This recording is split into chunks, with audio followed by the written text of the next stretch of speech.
4 of the following scenarios portray victims of domestic violence being interviewed by domestic violence workers, including police, prosecutors, and victim advocates, for the purpose of assessing danger and safety planning. The 5th video segment portrays a police officer interview of a suspect in which he is incorporating danger assessment as part of his overall investigation. In this first scene, a police officer responds to a domestic violence call.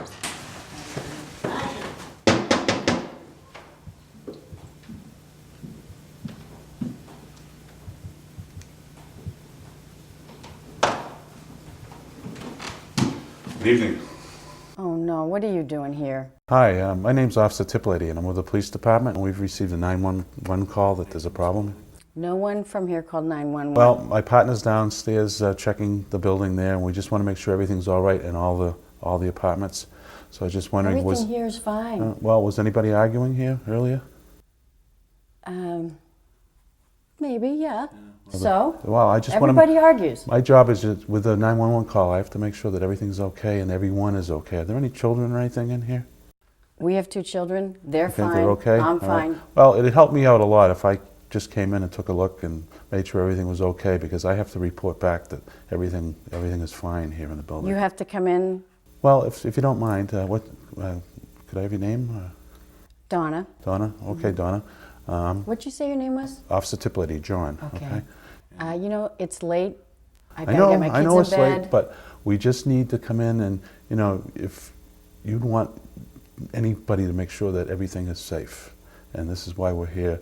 And it just makes our job a lot easier, makes your job a lot easier, and everybody in the building. Everybody here is safe, Okay, but if you need but to somebody come called, in, you know, somebody all right. made a call, and we just want to make sure that everything's okay. And you can do this fast. Yes, Gotta if we get just the come kids in in and bed. just get some information from you, and it'll be okay, all right? All right, come on in. Okay, I'll just come on in, thank you. Come on in.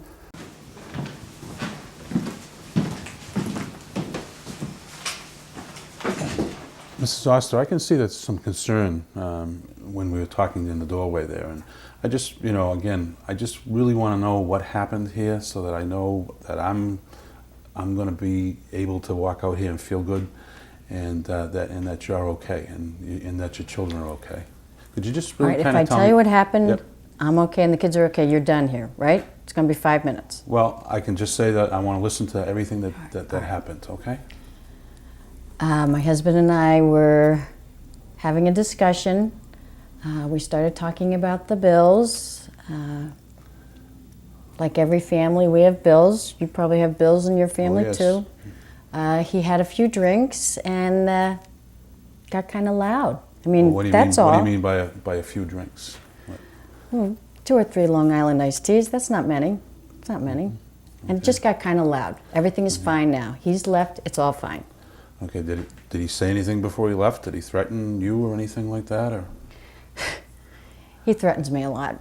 But he leaves and it's all okay. Okay, He blows off steam, he has a few Right. drinks, blows off some steam, and he's fine. Now, were the children here when this was happening? No, children are upstairs. Upstairs.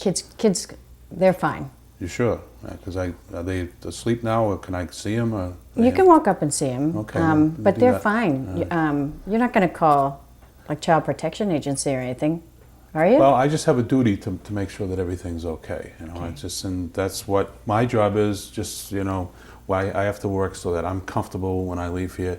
But more importantly, I just want to make sure that you're okay, and that's what happens. So, you know. Can you get comfortable a little quicker? The kids are waiting for me I to know, read a story but to them. I just have to. There's certain things that I have All to right, know let's about. get to it. Let's do it. You know, you said that your husband was angry and stuff like that. Does he have any access to weapons or anything like? My husband is a gun collector, but he now keeps his guns at his mother's house. Okay. So there's no problem. Where's his mother's house? Or she lives around the corner. So they are available then. Well, no, they're Has he not. ever, has he ever threatened anybody with a weapon? You know, when I asked him, the reason I asked him to take the guns to his mother's house, because one night he had a few drinks and just was kind of pointing it around, and it scared me, so. But we don't have that problem anymore because the guns aren't here. Well, was there any reason why he was pointing around? Is he jealous type person or anything like that? Or? He does get a little jealous. We were shopping at BJ's, and we were walking out to the parking lot, And this guy just turned around as we walked by and said hi to me. It was no big deal. Did you know the person? No, never saw him before. And I smiled at him. I think that's just the nice thing to do. And my husband got furious with me. He even asked if I was dating this stranger I had never met before. Did he say anything to the stranger? No, he says it to me. Did he say anything about what he'd like to do or something to the stranger, or what? Is that where the No, guns were mentioned? He said it to me. It was my fault. I said hi to the guy. He said to me, if I keep doing stuff like that, he's going to put an end to me. Okay. Well, that sounds pretty serious to me. But Well, I don't talk to anybody anymore, so he doesn't do that anymore. Does this happen oftentimes when you're out in public or in the house here? It's, it used to be just in the house, but lately it seems, even out in public, he's beginning to yell at me. Okay. Has it gone beyond yelling? Has he ever assaulted you or hit you or anything like that? Well, he's really never hit me. He's tried to choke me, but that was a while ago. No problem now. Well, what do you mean by choking? He put his hands on my his throat. Hands or something else? Or was it just his hands, or did Just he use his a hands. belt or a No, rope? just his or anything? hands. Well, that's I have to really be frank with you. That's really not choking. Choking happens when you get food and caught in your throat or something like that. When somebody puts their hands around your throat, that's real dangerous. It really concerns me because of the fact that that's strangulation. And strangulation can lead to somebody becoming very, very injured and sometimes even death. I told you, he doesn't do it anymore. Yeah, but he's done it in the past. He has done it in the past. And just, it really raises some flags with me. Okay, raises a flag with you. Yeah. Can you, does this happen again, you've referred a couple of times that he's been drinking a lot. Does this activity happens when he's been drinking, or? It is mostly when he's drinking. To be honest with you, and to get you out of here, because I really have to get upstairs, my husband has lost his job. He is really worried about it, the stress. He drinks a little bit more. He's worried about how we're going to pay the bills. I work as much as I can. I try to help him out as much as I can. And if he has a few drinks, that's okay. But every once in a while, too many Long Island iced tea. All right. Now, when you're working, is he here drinking with the kids in the house? No, he wouldn't do that. Well, who takes care of the kids? How old are they? We have two kids. Katie's 10, Jeff is 8. They're in school. They're in school, okay. So I drop them off at school and go to my job and pick them up after. They're fine. Okay. And I noticed that you must have a cat or something here. We do. We have a little cat, Crispy. Crispy. That's Crispy. a different name. Well, the cat likes to eat toast, so we call him Crispy. Oh, okay. Do you have any animals? Oh yes, I got a dog. Oh, Yeah. dog wouldn't like Not Crispy. named Christy though. No. But, can you tell me if your husband's, when he's been drinking or acting out, has he done anything with the animal? With the cat, with Crispy? Crispy knows now to run away. When he's been drinking, he gets a little loud. And one time, a couple of months ago, he went over to the litter box and kicked it. With the Crispy in it? Crispy was close enough to know that she shouldn't be around when that happens. So whenever it seems he raises his voice, Crispy runs away. Okay. She's smart. Well, it sounds like everybody here is kind of on pins and needles when he's around here. A little bit, yeah. A lot of these things tend to concern me, and one of the things that's available, is a protective order. And it doesn't mean that... I don't need one of those. Well, sometimes it just, if I talk to your husband, to Paul... Oh, I don't want you to talk to Paul. You can't tell Paul anything that I've said. Well, he's left here, and he must have known that he might have been in trouble. And sometimes, it'll help. The other thing with the protective order, it doesn't necessarily mean that he has to leave. It's me getting the order, and it just puts him on notice that he may try to rethink things. And we also have services where people can get help with that. You offer services? Offer services here. In fact, I really don't need any services. If you could just hurry up and be on your way. This is a brochure that's we put together with the whole community. And on the back here, there's all kinds of numbers of people you can call. They're anonymous, and maybe you not feel comfortable talking with me about some of the things there. But I have to tell you that I'm concerned for your safety, and more importantly for the safety of your children. If you have any questions, you can call me. But Okay. if I'm not there, and there's a problem, is that you've got to call 911. Don't just wait for me to be around. You know, we're here for any time and any Okay, place, and you've we'll told be me here. this. I know. I know. get it, I just get want it. you to understand that. I'd just like you to take and look over this pamphlet, and you know, we're ready anytime that you need some help or assistance. We're here. I'm here. Let me give you my card, and I'm going to put down.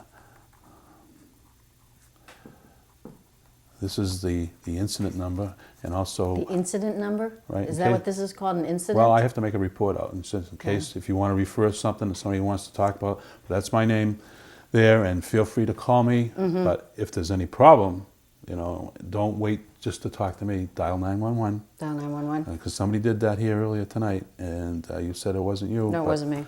But somebody did, and so that shows You know, that the it's concern. probably that old lady in the other side Well, of the building. you know, my partner's checked that out, and everything's okay there. And he Okay. kind of said that everything that was coming from here, and we just want to make sure that you're all right, and that I can leave here and feel comfortable, and you can feel comfortable. You can leave.